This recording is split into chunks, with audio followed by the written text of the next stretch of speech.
Hello and welcome. We're going into another video. Today's video we'll talk about the new top ranking for the new season. I made a video yesterday and it was the top winners of the new update. That's basically in every league. What are the winners of the new update? What's like the Pokemons that just like get a small push and became meta. But now we'll talk about the new top ranking for Great League, and we will showcase a tweet from Dracovish, one of the best websites you can actually have access.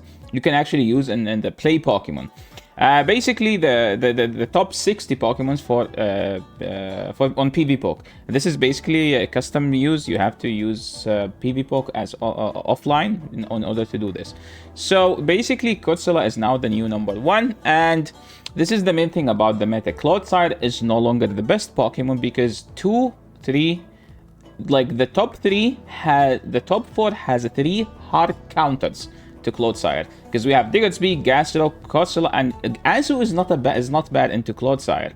Okay, and then you have Mandibuzz, and like in the top, let's see in the top 9. In the top 9, 1, 2, 3, 4, 5, 6 hard counters to Clodsire, and Clodsire is still #2.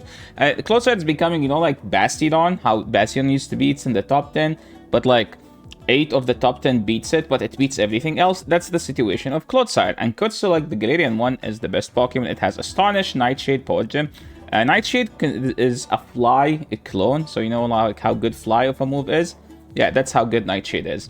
Diggersby with the buff, after they buffed Fire Punches slightly. I mean, that slight buff is basically what Diggersby needed, because it was just shy of becoming meta, and now it's just top 3 PvPoke.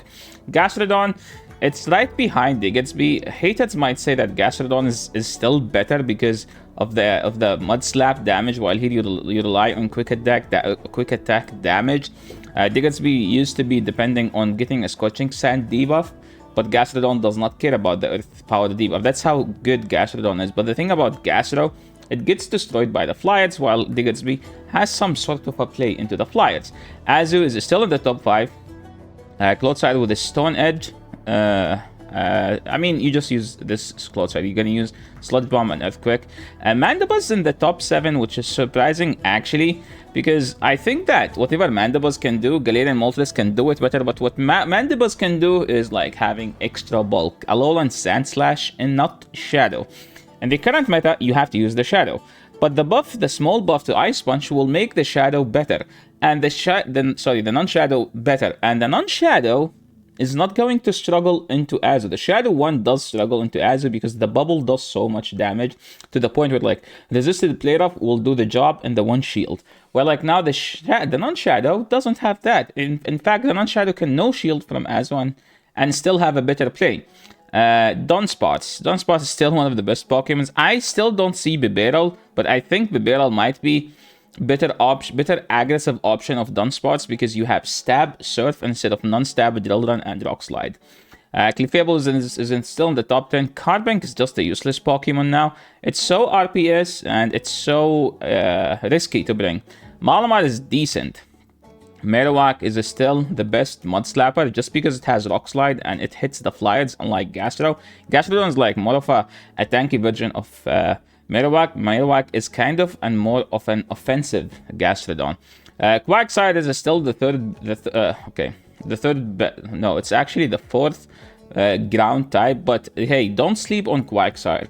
Okay, Bowen in one of the EU regionals destroyed and won the regional with Shadow Quag, because Shadow Quag still has Aqua Tail, and 2 Aqua Tail is still good enough to KO Gastrodon with the one-shot damage. Also, Quagsire does beat Kanto Marowak. Quagsire, yes, you need the Shadow, then followed by Steelix after the buff to Thunder Fang. Now you just run Thunder Fang instead of Dragon Tail. Pangolus is still in the top 16. Toxapex is still in the top 20. We see that Oris is in the top 18. I don't know about this. Samaranth, I don't know about Samaranth. Walrein is actually usable now. There is nothing, like there is no buff to it, but more like they buffed Diggersby, they buffed A-Slash, so now like Walrein has more of a play. Mandibuzz will be in the meta, stuff like that. Jumpluff is back to the play Pokemon meta, and Jumpluff is back also to Great League. I don't see Staramia. What is a Staramia? And Gator. I think something wrong with this. Machak, Guzzlord, Marowak, Walrein, Dugong, Glade, Golurk, Jumpluff, again, Gudra. This is what I'm talking about. Gudra is actually decent now because of the buff to the Thunder Punch. So you need to watch the top winners of the new season. I went deep into why these Pokemons are actually good. Let me check. Correction, Feraligatr was accidentally left on Ice Fang. I mean, Ice Fang get a buff, so it makes sense that PvPoke will pick up the buffed move, right? So here are the top 15 with Shadow Claw. Okay, so there was something wrong. Okay, now it makes sense. There is the Gator. There is the one that everyone hates. I love Gator, by the way. I don't hate it. Kurzula, Clodsire, Pangoro is number 3. What is Diggersby? Diggersby is number 7. What did Pangoro do to deserve this? Well, what Pangoro did is there is Kurzula, there is Diggersby, and Pangoro beats both because you can hit them with super effective and you resist everything from Kurzula. That's what Pangoro does. Diggersby is number 7. Feraligatr, Non-Shadow is number 8. Azuclad, Carbink, Clefable, Marowak. I still think that Marowak is way better than top 14. Feraligatr is just Feraligatr. I don't think Mandibuzz is number 6. I don't think they deserve this. It's more of like, it's there because it's tanky and beat most of the stuff, you know, that aren't top 20. I think Pangoro is like more of a sim hero because PvPoke assume that everyone's just going to shield the Night Slash. Azu. I mean, I love Azu. Azu's just, you know, like a staple in the meta. It's just so safe to use. Yes, you don't beat anything hard, but you also don't lose to anything hard. It's a safe swap. It's the definition of a safe swap. A Pokemon that can flip matchups that are supposed to be hard counter to Azu, but Azu is capable of doing that with up energy. That's because it's just extremely tanky and has great coverage. We need Pokemons like Azu. You know, like Licky used to do that. And I know people like hate Licky, but Licky used to be a safe Pokemon. We need safe Pokemon. Safe Pokemons are healthy and good for the meta. It's like you play safe and try to outplay instead of just playing for alignment. Clodsire, yeah, I think this is more of like more sense because you can see that the Stonage is number 10 when it used to be like number 6 with the previous season. So overall, how does the meta look? The meta looks more water Pokemons in the meta and more ground, which mean we need good flyers. We need good flyers. That's the thing. We don't have good flyers. The only good flyer right now is Galarian Moltres. That's it. And Galarian Moltres is not supposed to be a good flyer because it does not have a baiting move. The baiting move is Ancient Power, which is resisted by literally everything here almost.